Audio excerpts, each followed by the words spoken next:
The Queen of the Dead gets dropped down in size. Here's a look at the new boss fight studio, Court of the Dead, Gethsemoni.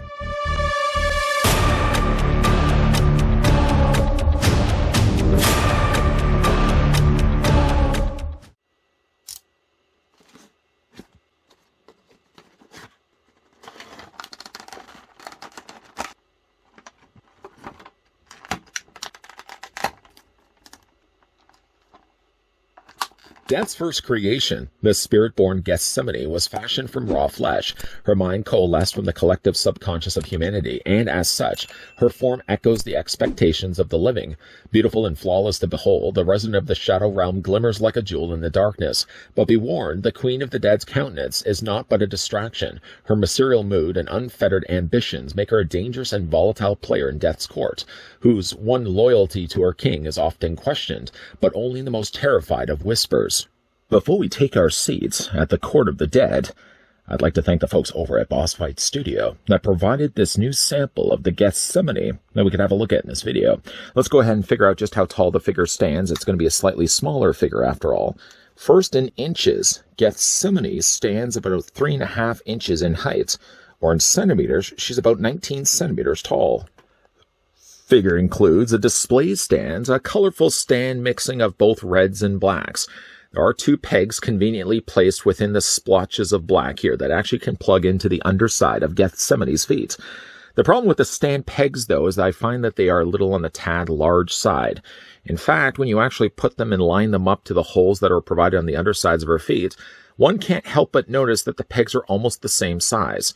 So in order to get her actually properly attached to the display stand, I found myself having to take the stand and sort of twist it onto her feet to properly get them in place. One thing you also can do is heat the feet in hot water or take a hairdryer just to soften up the plastic. That might help to aid to get the pegs to properly attach to her feet. Or what you could also easily do as well is just have her on the stand without actually committing to the idea of attaching them onto the pegs. The figure also comes included, let's just put that to the side, with a little tiny minion. Granted, the minion doesn't have articulation to speak of, but it makes for a nice little companion piece that can be displayed around her legs. As it's often been the case whenever we see Gethsemoni statues or collectibles, there's often these little tiny minions that sort of go along with her. It's a nicely painted little representation of a demonic creature. I do like the big smile across its face, beady little eyes, and the color that they have applied to the surface of the plastic actually makes for a really nice, very interestingly detailed little tiny critter. There's no peg holes, by the way, on the undersides of the feet of the little character here. So in this case, I mean, it stands fine on its own. In fact, if anything, it stands better than Gethsemoni herself.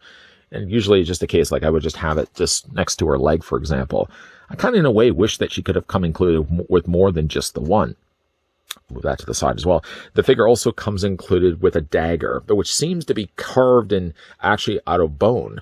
You can see the way they've actually sculpted the front of the blade, adding all these little notch and notations, little scratches against the surface of it. And on the other end, you can clearly see where it's originally came from. It's part of a bone. And then they've taped around the handle portion to allow her to hold it properly. Now, this does actually fit fine in her hands as it is right now. With both of the hands already being gripping when you first remove her out of her plastic prison, it's so easily to actually just to take the hand and just fit it quite easily into her hand. And that's the case in both the sides, too. If you prefer to have her more with a gestured hand instead, the boss fight actually includes also these gestured hands. Not only did they actually take the time to paint the individual fingernails, but they have also painted 2 gold rings on her fingers. And to swap the hands out, easily just hold on to the forearm, and I would recommend easily just removing it, but twisting it while you're doing it. If you try just to pull it, you could run the risk if the peg doesn't want to free itself from the socket, that peg could break. Instead, twist it.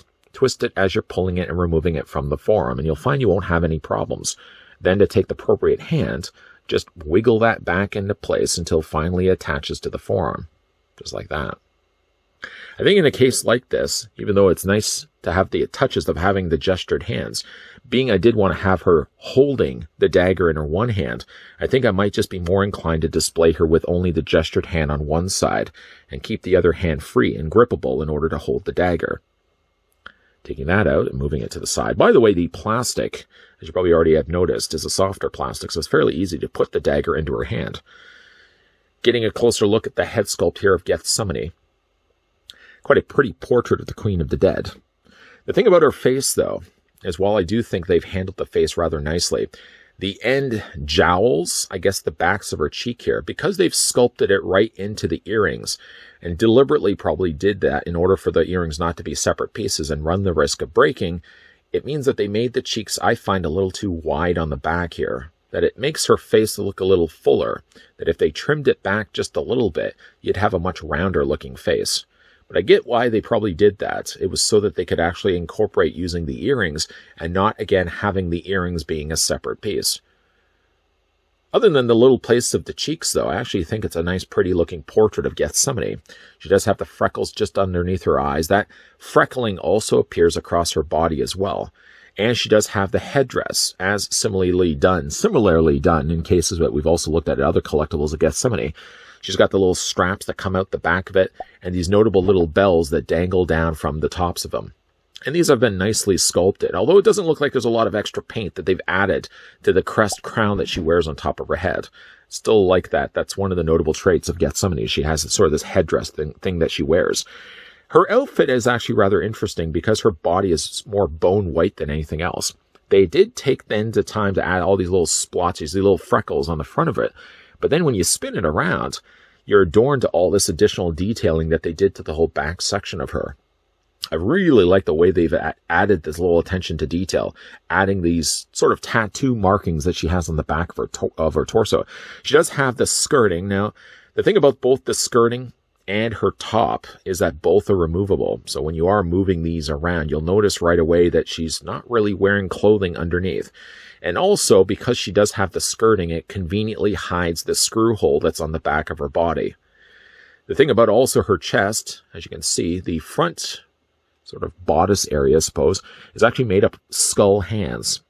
And that conveniently places itself over top of parts of her body.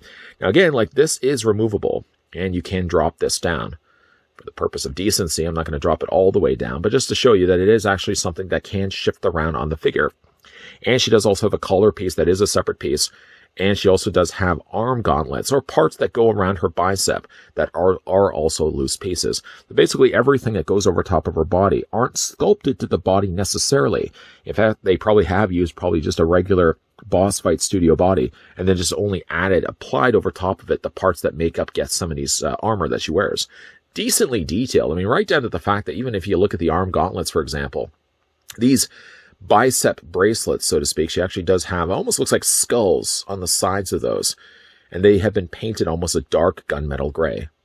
I mean, the attention to detail on for such really a small piece is quite incredible. She also does have like these ankle parts, these bracelets that go around her ankles, and those are also separate pieces. So everything, again, is over top of her body. You can see as well, there's the peg holes on the undersides of her feet. Still wish that they could have properly attached the display stand, but certainly not a deal breaker at all. Looking at the articulation on Gethsemoni, her head is on a very generous ball joint, so you can easily rotate the head all the way around. Just be careful of the straps that come out from her headdress. Constantly wanting to make sure you're moving those out of the way. The head does look down, and it looks up. You can also rock it back and forth as well. As for the arms comfortably come out at a 90-degree angle bend. In fact, you probably could even, bring them further up from that, giving you, just a little past the point of 90 degrees. You can take the arms and rotate them all the way around. She has only a single serviceable hinge there for her elbow, but also allows the forearm to rotate in that same place. The hands also do rotate all the way around. When changing the hands out, though, I would just be advised caution. If you do pop this off, just want to make sure that this doesn't slide off her forearm in the process. The figure does have an upper torso ball joint. It's actually, the joint is just below the brassiere area, the bra portion of her armor. And then underneath the skirting, she does actually have a swivel cut there on her waist. So you rotate it right there as well. Legs split out. You can take the legs and bring them forward and bring them back. About 3/4 of the way up the thigh, there's a swivel cut that allows the leg to rotate all the way around. Gethsemoni also possesses a double hinge on the knee, and she does also have ankle articulation as well, with an ankle pivot quite generously added also to the lower leg of the figure. Overall, it's just a really nice looking figure. I've always been sort of really interested in the Court of the Dead. Gethsemoni, certainly as The one we get here from Boss Fight Studio is one of the smallest around, being a figure that's just about 4 inches in height. Again, she comes included with her little tiny imp that could be displayed along with her, and comes included with gestured hands. I think I'm still compelled to probably display the figure with one gripping hand, so still I can make use of the bone dagger, one of the accessories that come included with the figure, and I'll probably use the gestured hand for the other side of her. But overall, really, really happy with what Boss Fight Studio here did with the newest release of Gethsemoni. Boss Fight Studio have always been known for doing really intricately detailed, small-scale, articulated figures.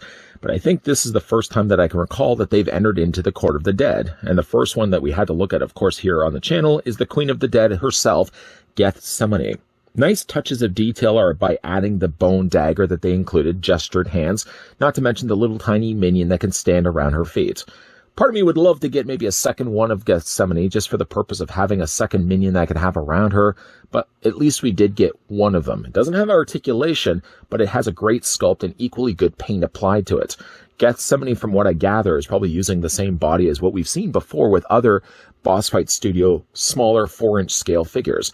And of course, as other cases being the case, they've also added the body parts, like the clothing parts over top of it. Because of that, they do shift around, and you may have yourself a wardrobe malfunction from time to time as you're trying to look at the articulation here on the figures. I find a couple of times when I was trying to move her torso around, inadvertently, the top of her top started to shift down on me. She has a beautifully sculpted face. Again, like the back of her cheeks, a little on the fuller side, but by the nature of the way they had to sculpt the face was probably one of the reasons why the back of the cheeks do stick out a little bit more instead of being rounded off. But she's a very pretty representation of Gethsemoni in a slightly smaller scale. If you are certainly a big fan of the Court of the Dead and like the design of Gethsemoni, you might want to consider picking this one up in a smaller scale that fit a little bit better on your shelf than maybe some of the other Gethsemoni statues and collectibles you've been picking up thus far. A big thank you, though, to the folks over at Boss Fight Studio that did provide the Court of the Dead Gethsemoni that we could have a look at in this video. What do you guys think of the figure? Let me know down below in the comments section. And hey now, if you are new to this channel, you're enjoying the content that you're seeing, loving the fact that we're looking at more Boss Fight Studio. Many more, by the way, will be coming your way thanks to the folks over at Boss Fight Studio. But if you are enjoying the content, a couple of things that you can do for yourself is hit the subscribe button down below.